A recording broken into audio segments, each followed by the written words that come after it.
Good afternoon, and it's an honor and a privilege to be here today. My name is Joseph J. Williams. I am a fourth-generation railroader and proud union member of the Transportation Division of the Sheet Metal, Air, Rail, and Transportation Workers, Local Number 800. I serve on the New Jersey State Legislative Board as the Vice Chairperson, representing our brothers and sisters in the transportation industry. I was born here and live here in New Jersey with my wife of 25 years, Krista, who is a certified school nurse, and our 3 children, Matthew, 22, Amanda, age 20, and Jason, age 14. I started my railroad career over 25 years ago in 1996, right here at the MMC, under a locomotive here in the diesel shop. In 1998, the opportunity came up for me to leave the tools, as we railroaders say, and become a locomotive engineer. I entered the locomotive engineer training program and was promoted to the rank of locomotive engineer in June of 1999, and still work as a locomotive engineer every day. If I could steal a little bit of your thunder, Mr. President, I would like to thank our governor, Phil Murphy, and New Jersey Transit Rail Operations Executive Director, Kevin Corbett, for helping to ensure that New Jersey Transit becomes the #1 transportation agency in the country.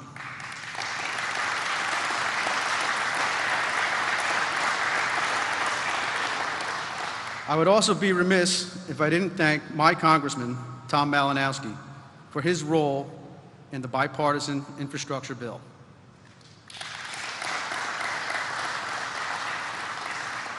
I personally believe that the current infrastructure bill is important to New Jersey Transit rail operations, the residents of New Jersey, and our neighboring states.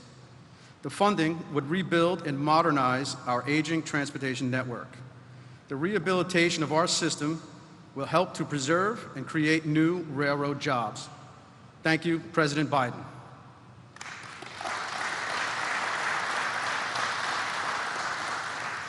This bill will also help make accessibility upgrades to our stations, providing better public transit access to our residents who are mobility impaired and require special assistance, and will also help to continue New Jersey's goal of creating more transit villages. The expanding of the Gateway project is something that the entire region is in desperate need of. Our bridge and tunnel system into and out of New York is antiquated and unreliable. Our general riding public that depends on this system to get to and from work deserves better. Other projects that will be funded by President Joe Biden's Build Back Better plan are service from Scranton to New York on the old Lackawanna cutoff, as well as the desperately needed Hunter flyover track. Offering pre-K in the reconciliation bill is now more important than ever, as hard-working parents need to get to work earlier than most in order to help keep our economy moving forward. The child tax credit also offers parents the opportunity to help get ahead slightly in these times of economic need. Mr. President, the residents of New Jersey can really use the SALT deduction to be reinstated.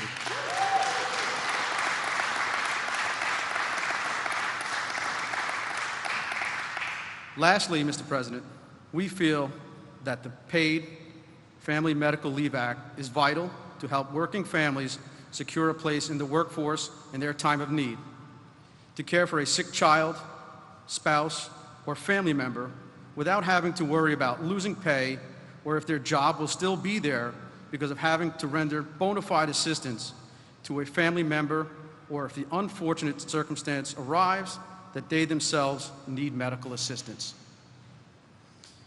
It is now my time to introduce to you the Transportation President of the United States of America, Joe Biden.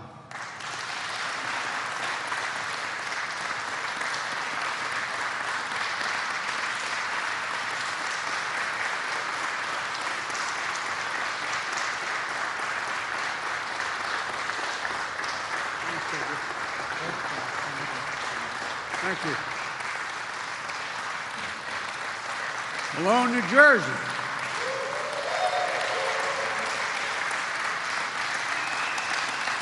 Thank you.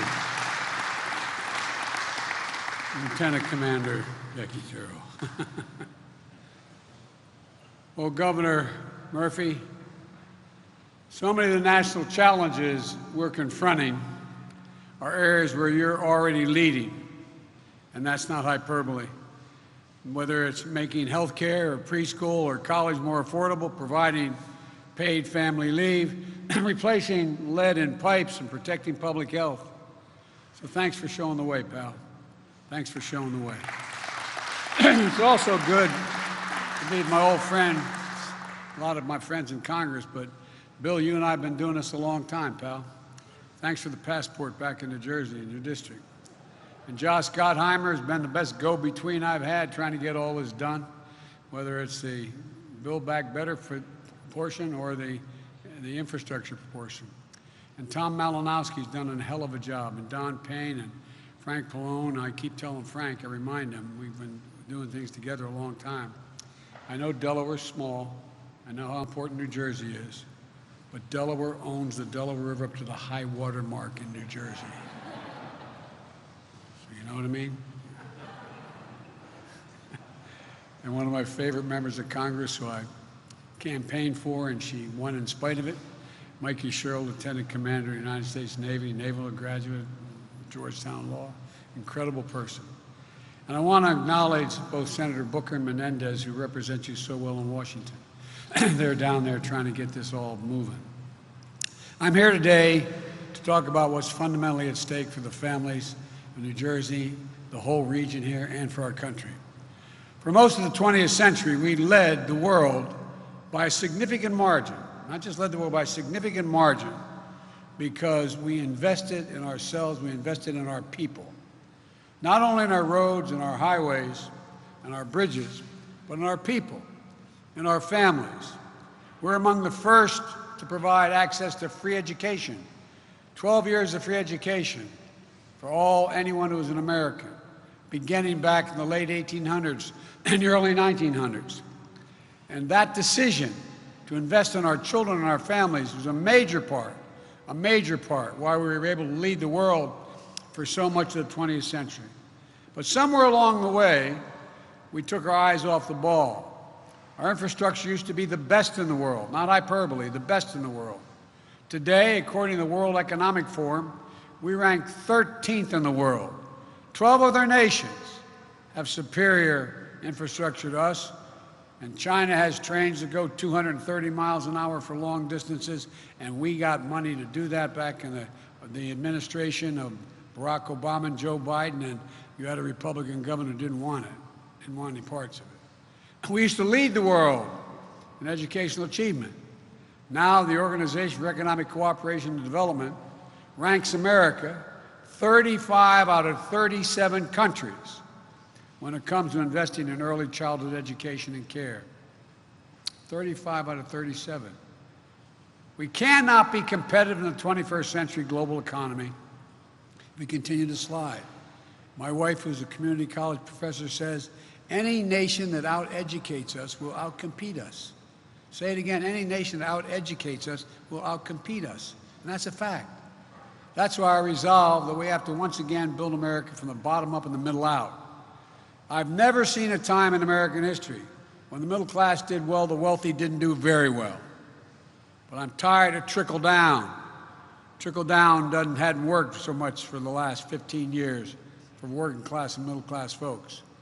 That's why I propose two critical pieces of legislation being debated back in Washington right now. These bills are not about left versus right or moderate versus progressive or anything that pits one American against another. These bills are about competitiveness versus complacency. Competitiveness versus complacency. They're about expanding opportunity, not opportunity denied. They're about leading the world or continuing to let the world pass us by. First, the infrastructure bill. It's about rebuilding the arteries of America. And the Portal Bridge project is showing why investments like this are so important. When the Portal Bridge was built, it was state-of-the-art, and it really was. but 110 years ago. Today, it's been called something different: a choke point, a bottleneck, an Achilles heel in the Northeast Corridor. Since the Portal Bridge was built, it's become the busiest rail span in the entire Western Hemisphere. Let me say that again. It's the busiest rail span in the entire Western Hemisphere. At peak usage, 450 trains pass over it every day, 200,000 Amtrak and New Jersey Transit passengers. But ships and barges also need to get under it, and many can't fit. That means the bridges need to swing open and closed again, a process that stops rail traffic and causes other problems. The bridge opens over 100 times a year, and 15% of the time, something goes wrong. 15% of the time.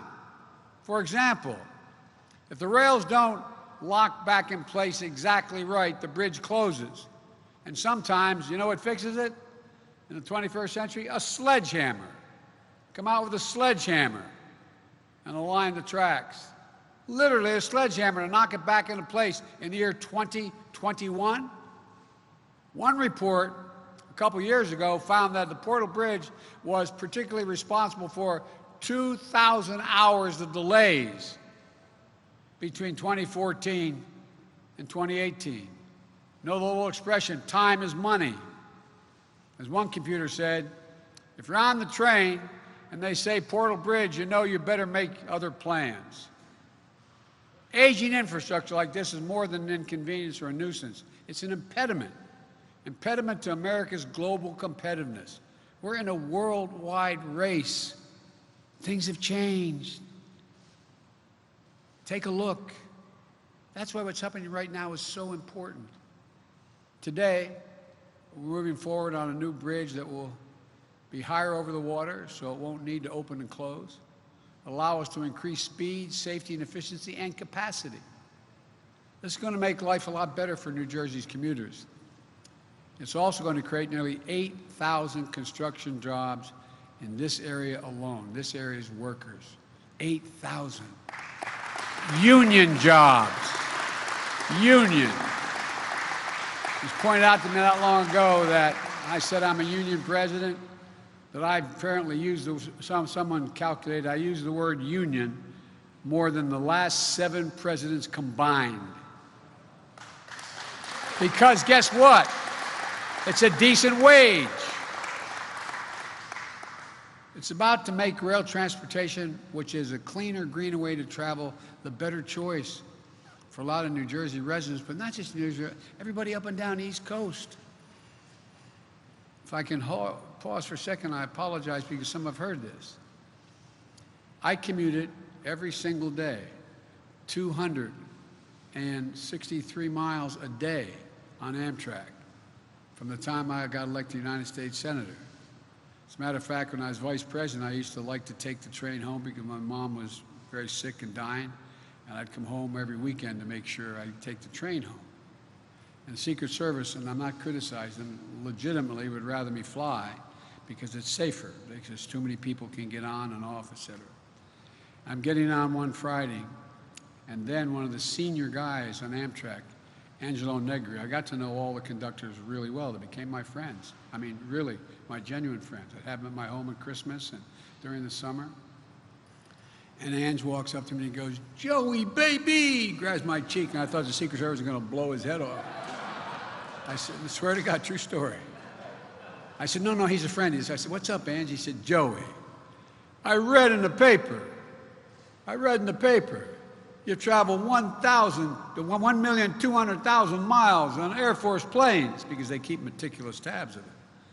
I said, "Yeah." He said, "Big," I won't say the whole thing, "big deal." So you know how many miles you travel on Amtrak, Joey? And I said, "No." He said, "The boys and I figured out at the retirement dinner." He said, "You traveled 2 million, I think it was 180, but 2,200,000 miles. I said, "How'd you get that, Ange?" He said, "Well, 267 miles a day. We figured you traveled 119 days a year for 36 years, and then you traveled as vice president." He goes, "So, Joey, I don't want to hear this about the Air Force anymore." I'm a train guy because it also is the single most significant way we can deal with air pollution, the single most significant way we can deal with global warming. It's going to help the region's vital maritime industry as well by making the movement of ships and bridges safer and more efficient. Look, with my infrastructure bill, we're going to make sure projects like this are just the beginning. Across the country, there are 45,000 bridges in disrepair, some of them dangerously so. 173,000 miles of roads are in poor condition. We're going to create them totally new. We're going to fix them. This is going to be good union jobs, prevailing wage. You can raise a family on, jobs that can't be outsourced. We're going to make the largest investment in public transportation in the history of America, replacing transit vehicles that are past their useful life, and make the most significant investment in rail since the creation of Amtrak 50 years ago. During peak periods when railroads are congested and rail carriers have more passengers, rail is up to 10 times more energy efficient than a person driving. 10 times. We have a huge opportunity here to provide fast, safe, reliable, and clean transportation in this country. Every study shows, I won't bore you with them all because I've been working on them my whole life. Every study shows if you can get from point A to point B faster on rail than you can drive your automobile, you take the rail. The Northeast Corridor, we're talking about a $30 billion investments in major projects like the Hudson River Gateway tunnels and the Portal Bridge, which it feeds into. Look, we're going to create jobs replacing lead water pipes so families can drink clean water, something New Jersey and Governor Murphy have been leading on. We're going to make sure high-speed internet is affordable and available everywhere in America, including in the nearly 1 in 3 New Jersey families that don't have the internet subscription. How many times you see people pulling up to McDonald's sitting outside during the pandemic so they could do their homework because they can get off of their line. We're going to create jobs laying thousands of miles of transmission lines to build modern, resilient, and energy grid. And we're going to invest in strengthening our infrastructure against the impacts of climate change. The Gov and I were talking a little bit earlier. You know, just this year, global warming has caused over $1 trillion, excuse me, $100 billion, $100 billion in damage. I visited New Jersey, as the governor mentioned, after the Hurricane Ida came through. The governor and several of you were with me. In Manville, we met people who had been put out of their homes by flooding. It was devastating. Water marks over people's heads. They'd show me where the water had gotten to. I told them that help was on the way. Since then, FEMA processed assistance applications for nearly 30,000 New Jerseyans and approved $150 million in repairs, replacement, and rental assistance and other needs. Between 2010 and 2020, this state has had 24 extreme weather events, 24. Nationally, extreme weather, as I said, cost the taxpayers over $100 billion a year. Our plan's going to build our roads higher, our levees stronger, our power grids more durable, all to withstand the ever-increasing ferocity and intensity of extreme weather. And with my Build Back Better plans, we're going to address the root cause of ever-increasing extreme weather and destruction, the climate crisis. We have a climate crisis. I've flown all over this nation this year in helicopters, going from Lake Mead. You know, more land, Gov, has been burned to the ground in the West, to the ground, forest, homes, than the entire state of New Jersey. From all the way down to Cape May, all the way up to the Hudson. That's how much is burned to the ground. My infrastructure bill is always part of Americans' work on long overdue national environmental cleanups, like cleaning up Passaic River, the nation's most expensive Superfund site. We're going to invest $42 billion in modernizing and electrifying our ports and airports, like the Port of New York and New Jersey, Newark Liberty International Airport, reducing congestion and emissions and creating thousands more good-paying union jobs. This is going to help us meet the moment of the climate crisis in a way that creates good jobs, makes us more economically competitive, and we can breathe. Look, We haven't passed the transformative infrastructure bill for a decade. Think about this. How many times under the former guy we had infrastructure week? Not a single thing happened. We need to get this done. And it isn't enough just to invest in our physical infrastructure. We also have to invest in our people. That's what my second bill, the Build Back Better plan, does. I just had the opportunity to visit a preschool in the East End Elementary in North Plainfield. North Plain provides access to preschool for all kids 4 years and above. My plan is going to make it possible for the district to expand that program to 3-year-olds all across America. The earlier our children begin to learn, the better for themselves, their families, and for the nation. Studies show that children who have attended high-quality preschool are 50% more likely to finish high school and get a 2- or 4-year degree after high school. But right now, we're lagging behind. Today, only about half of 3- and 4-year-olds in America are enrolled in early education. In Germany, France, the UK, and even Latvia, that number is over 90%. Over 90% of 3- and 4-year-olds are in school. My Build Back Better plan gets us back on track. We'll make 2 years of high-quality preschool available to every child in America. An average 2-parent household in this state spends $15,000 to care for just one young child every year. Everybody says, how do you know? I know about this. When I got elected to the United States Senate, my wife and daughter were killed. I had 2 little boys. I was making a lot of money as a U.S. Senator, $42,000 a year, and I could not afford. That's why I started commuting every single day. Couldn't have afforded to have 2 houses and to have daycare. Thank God I have a sister who's my best friend, a brother, my mother, and my father who helped out. My Build Back Better plan is going to cut child care costs more than in half for low and middle income New Jersey residents. Under my plan, no middle-class family will spend more than 7% of their income on child care. We also extend historic middle-class tax cuts for parents by expanding the child care tax credit. Everybody talks about children, and Josh has heard me say it. I view it as a tax cut for middle-class families. A tax cut. We never have an argument when we talk about the wealthy. This is a tax cut. It changes the lives of the American people. As many people here in New Jersey understand, it means you get $300 a month for every child under the age of 6 and $250 for a child between 6 and 17. That money is already a life changer for so many working families. It's projected to cut child poverty in New Jersey by 36%. These bills are going to change the lives of millions of people in the areas and hundreds of millions of people across the country for better and for years to come. So everyone here today, especially Governor Murphy and other dedicated officials here today, thank you for showing us what's possible. Because when we make these investments, there's going to be no stopping America. We will own the future. This initiative is about betting on America, about believing in America, about believing in the American people. If you look at the history of the journey of this nation, what becomes clear is this. Given half a chance, the American people have never, ever, ever let their country down. So let's get this done. Let's move.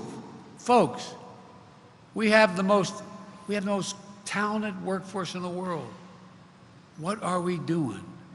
What in God's name are we doing? And by the way, you hear these numbers, 3.5 trillion or 1.75 trillion. We pay for it all. It doesn't increase the deficit 1 single cent. So let's get to work. Let's put people to work. And let's once again reestablish America as the most advanced country in the world. God bless our America, and God bless our troops. Thank you, thank you, thank you.